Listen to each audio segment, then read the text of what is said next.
Bonjour et bienvenue. Aujourd'hui, on s'attaque à une question qui obsède un peu le monde de l'entreprise.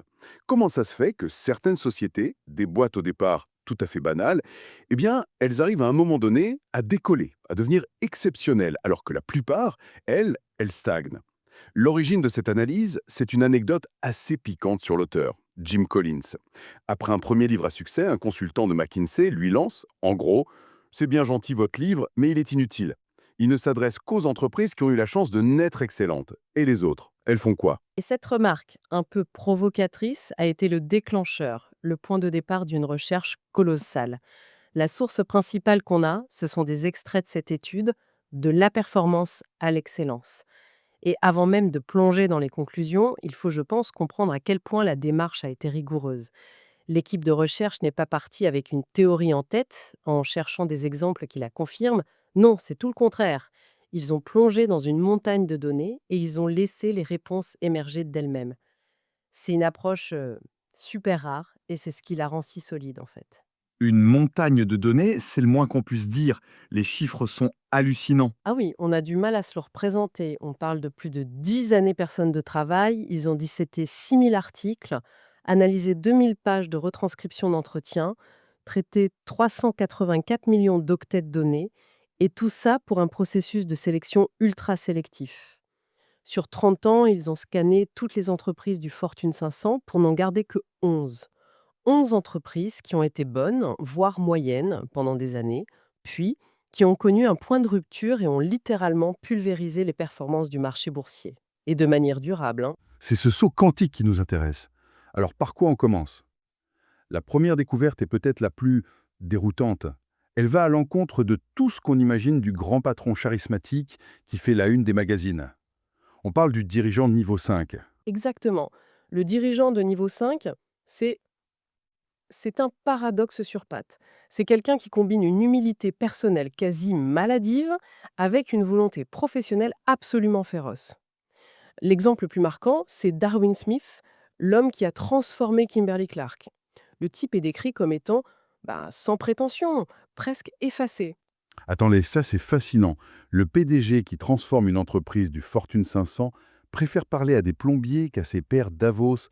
C'est l'anti-PDG par excellence. On est à des années-lumière d'un Steve Jobs ou d'un Elon Musk en termes d'image. Complètement. Darwin Smith passait ses vacances sur son tractopelle dans sa ferme du Wisconsin. Il était mal à l'aise dans les mondanités. Et pourtant, c'est lui qui a pris la décision radicale de vendre toute l'activité historique de l'entreprise, les papeteries, pour tout miser sur les produits de consommation. Une décision que Wall Street jugeait insensée à l'époque. C'est ça le paradoxe. Une humilité désarmante d'un côté et une ambition, une volonté de faire pour l'entreprise de l'autre. L'étude utilise une analogie géniale pour ça, la fenêtre et le miroir. La fenêtre et le miroir, j'imagine que ça veut dire qu'il ne cherche pas à s'attribuer le mérite. Précisément, quand tout va bien, le dirigeant de niveau 5 regarde par la fenêtre. Il va dire: Ah, on a réussi, grâce à l'équipe, on a eu de la chance, le contexte était favorable. Il ne dira jamais: J'ai réussi. Par contre, quand ça tourne mal, il ne regarde plus par la fenêtre, il se plante devant le miroir et il dit: C'est ma responsabilité et uniquement la mienne. C'est l'exact opposé des dirigeants des entreprises de comparaison qui faisaient l'inverse, quoi. Le miroir pour les succès, la fenêtre pour les échecs. Ça me fait penser à l'histoire de Coleman Mockler chez Gillette. C'est un cas d'école de cette volonté professionnelle dont on parle. Absolument. Mauclair était un homme discret, presque patricien. Il a dû faire face à 3 tentatives de rachat hostiles. Il aurait pu céder, empocher des millions et partir à la retraite. Mais il s'est battu comme un lion. Pas pour sauver son poste, non, parce qu'il était convaincu que ses offres sous-évaluaient le potentiel futur de Gillette. Pendant qu'il se battait contre les raideurs financiers, il a continué à investir des sommes colossales dans des projets de R&D à très long terme, comme les rasoirs Sensor et Mach 3. Et le résultat était spectaculaire, si je me souviens bien. Spectaculaire est le mot. Un actionnaire qui a fait confiance à Mauclair plutôt qu'au raider a vu son investissement multiplier sa valeur bien au-delà de ce qu'il aurait obtenu sur le marché. C'est la définition même de la volonté professionnelle au service d'une cause plus grande que soi. Et ce qui est fou, c'est que ces gens, ils sont invisibles. C'est ça qui me frappe le plus. Ça va à l'encontre de tout ce qu'on nous apprend aujourd'hui sur le personal branding. On a l'impression qu'un PDG doit être sur tous les plateaux télé, et cette étude nous dit que les meilleurs sont ceux dont on ne connaît même pas le nom. C'est un vrai changement de paradigme. L'étude le quantifie. Il y avait 2 fois moins d'articles de presse sur les entreprises excellentes et leurs PDG au moment de leur transformation. Ils créent des résultats extraordinaires, en silence. D'accord. Donc ce leader de niveau 5 n'est pas un génie solitaire qui a toutes les réponses, mais alors comment est-ce qu'il s'entoure? C'est ça la prochaine étape. C'est exactement ça. Et ça nous amène au deuxième grand principe, qui est tout aussi contre-intuitif. D'abord qui, ensuite quoi? La sagesse populaire dit qu'un bon leader définit d'abord la vision, la destination, et qu'ensuite il motive les troupes pour y aller. Les entreprises excellentes, elles, font le contraire. Elles commencent par l'équipe sans savoir où elles vont. Mais ça semble hyper risqué, non? On engage des gens sur quels critères si on n'a pas de stratégie claire? On ne risque pas de se retrouver avec une équipe de stars qui ne savent pas jouer ensemble? C'est une excellente question. Et c'est là que la discipline entre en jeu. Il ne s'agit pas de recruter n'importe qui. Il s'agit de recruter des gens qui partagent des valeurs. Une éthique de travail, une autodiscipline. L'idée, c'est que si vous avez les bonnes personnes dans le bus, vous n'aurez pas de problème à décider où aller. Et si vous devez changer de direction, ce qui arrive tout le temps, eh bien les bonnes personnes seront toujours là et s'adapteront. Prenez l'exemple de David Maxwell chez Fannie Mae. Quand il arrive, l'entreprise perd 1 million de dollars par jour. La pression pour annoncer un plan, une vision, elle est énorme. Et il a fait quoi? Sa toute première priorité a été de s'assurer qu'il avait la bonne équipe de direction. Il a passé son temps à parler avec chacun, à évaluer leur engagement. Il leur a dit: ça va être une traversée du désert. Si vous n'êtes pas prêt à 100%, c'est le moment de descendre du bus, sans rancune. Il a d'abord réglé la question du qui avant même de penser au quoi. On voit la même chose chez Wells Fargo, qui a mis une obsession sur le recrutement de talents, au point de devenir le vivier de leur principal concurrent. Mais ce qui est le plus parlant, c'est cette statistique sur l'origine des PDG. Oui, elle est incroyable, disent 11 PDG des entreprises excellentes venaient de l'interne, ils avaient grandi dans la culture de l'entreprise. À l'inverse, les entreprises de comparaison sont allées chercher un dirigeant externe 6 fois plus souvent. Elles cherchaient un sauveur, un messie venu de l'extérieur pour tout régler par magie, et ça n'a jamais produit de résultat durable. Et j'imagine que quand on a les bonnes personnes, la dynamique interne change complètement, on peut se permettre d'être en désaccord. C'est un point crucial. L'étude décrit les réunions de direction chez Philip Morris comme des pugilats. Les cadres n'étaient jamais d'accord sur rien et se disputaient sur tout. Mais ce n'était pas personnel. C'était une quête passionnée pour la meilleure réponse. Et la règle d'or était: une fois la décision prise, tout le monde, même ceux qui étaient contre, la soutenaient à 100%. Pas de rancœur, pas de sabotage en coulisses.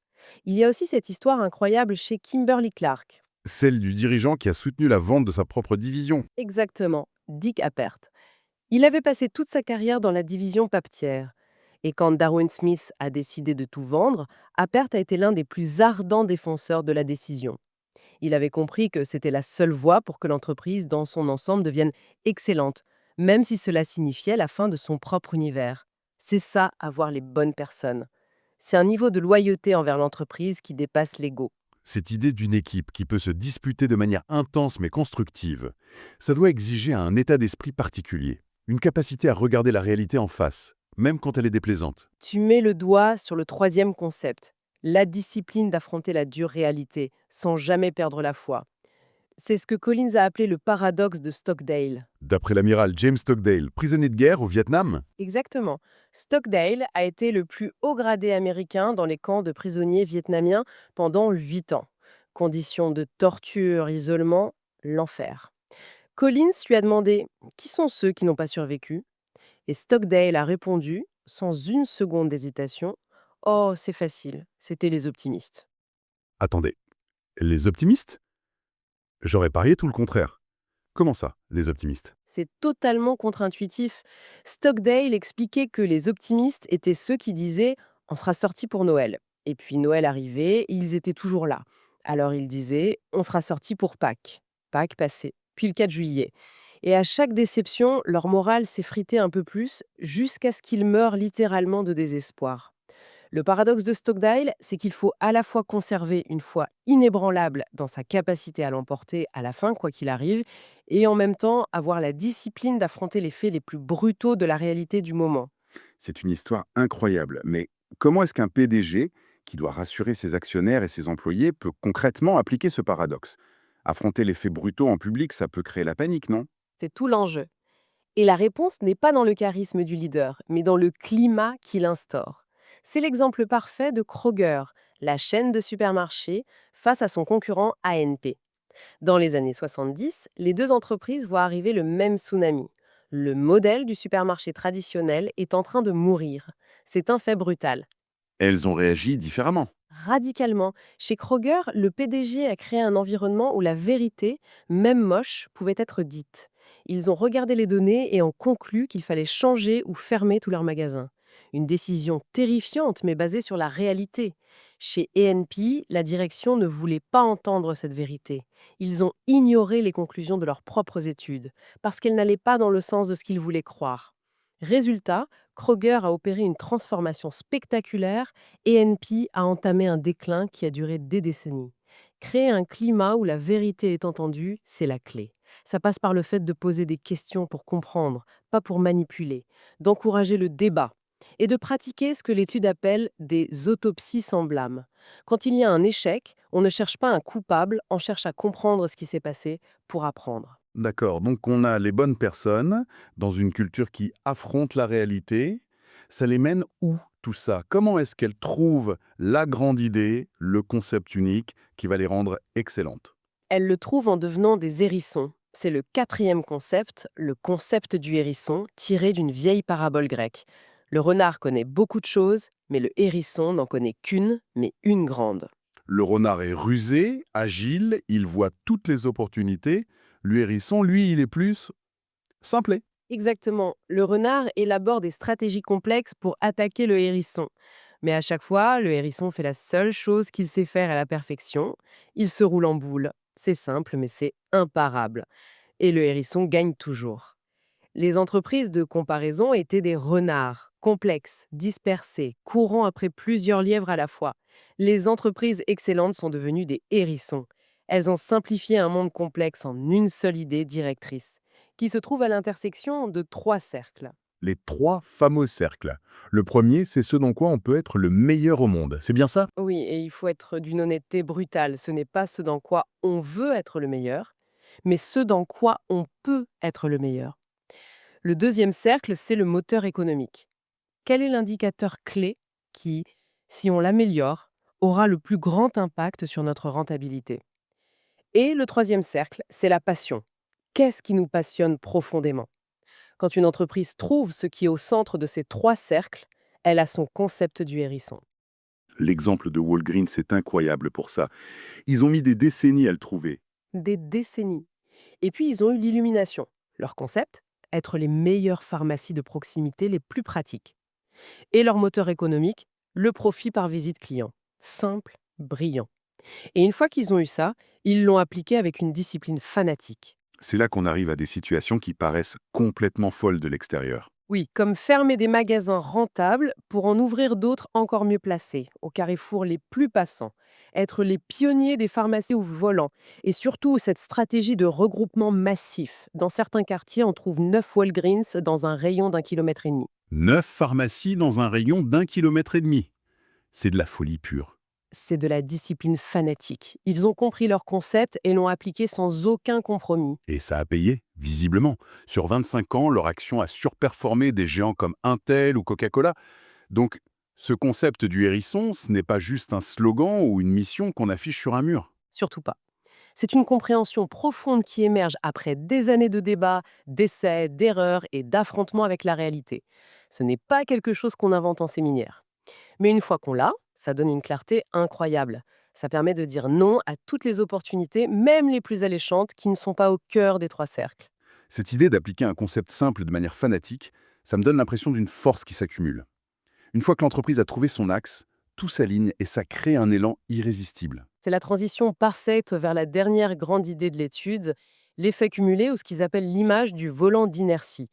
Imaginez un énorme disque de métal de plusieurs tonnes monté sur un axe. Votre mission, c'est de le faire tourner. La première poussée demande un effort colossal et le volant bouge à peine d'1 centimètre. C'est lent, c'est frustrant. Vous continuez à pousser, chaque poussée s'ajoute à la précédente. Le volant commence à faire un tour complet, puis 2, puis 10. Et à un moment donné, l'élan prend le dessus. Le point de bascule. Exactement. Le volant tourne de plus en plus vite. Votre effort est toujours le même, mais le résultat est démultiplié. Le poids du volant travaille maintenant pour vous. C'est l'image parfaite de la transformation de ces entreprises. Ce n'est pas une grande action, un programme de restructuration magique, non. C'est l'accumulation de milliers de petites poussées, toutes dans la même direction, jour après jour, année après année. C'est intéressant, parce que de l'extérieur, on a souvent l'impression d'une révolution soudaine. La presse titre sur le redressement spectaculaire de telle ou telle entreprise. C'est le paradoxe. De l'extérieur, on voit un œuf qui éclot. On se dit ouh, un poussin, c'est arrivé d'un coup. Mais de l'intérieur, c'est un processus organique, lent, évolutif. Aucun des dirigeants interrogés n'a pu identifier le moment miracle. Pour eux, c'était juste une suite logique d'actions cohérentes. Donc si ça, c'est le volant d'inertie, quel est le mode d'échec? Qu'est-ce que les entreprises de comparaison faisaient de travers? Elles étaient piégées dans ce que l'étude appelle la spirale infernale. Au lieu de pousser patiemment le volant dans une direction, elle le secouait dans tous les sens. Elle lançait un grand programme de réorganisation, puis un autre, changeait de stratégie tous les 2 ans, cherchait un sauveur. L'exemple de Warner Lambert est caricatural. Une année, la priorité absolue est de devenir un leader des produits de consommation. L'année suivante, virage à 180 degrés, tout pour la santé.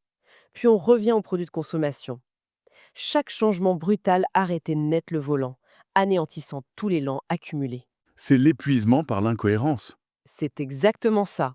Le manque de clarté du hérisson mène à la spirale infernale. D'accord. Donc si je récapitule, on a une chaîne logique d'une puissance redoutable. Tout commence par le dirigeant de niveau 5, humble et déterminé. Ce leader s'entoure de personnes disciplinées, avant tout le reste. Cette équipe ensuite mène une réflexion disciplinée. Elle affronte la réalité en face jusqu'à trouver son concept du hérisson. Et enfin, cette clarté permet de passer à une action disciplinée et cohérente qui fait tourner le volant d'inertie de plus en plus vite jusqu'au point de bascule. Personne disciplinée, pensée disciplinée, action disciplinée. C'est limpide. C'est un cadre incroyablement puissant. Et pour finir, il y a une idée dans ces sources qui est à la fois simple et assez vertigineuse. L'étude suggère qu'il n'est pas fondamentalement plus difficile de construire quelque chose d'excellent que de construire quelque chose de simplement bon. L'énergie dépensée, le travail, les heures, c'est souvent la même chose. La différence n'est pas dans l'effort, mais dans la manière de l'appliquer. Précisément, elle est dans la clarté de la pensée et la discipline de l'action. Et ça amène une question assez provocatrice pour terminer. Si l'effort est le même, la vraie question n'est peut-être pas comment devenir excellent, mais plutôt pourquoi diable se contenterait-on d'être juste bon?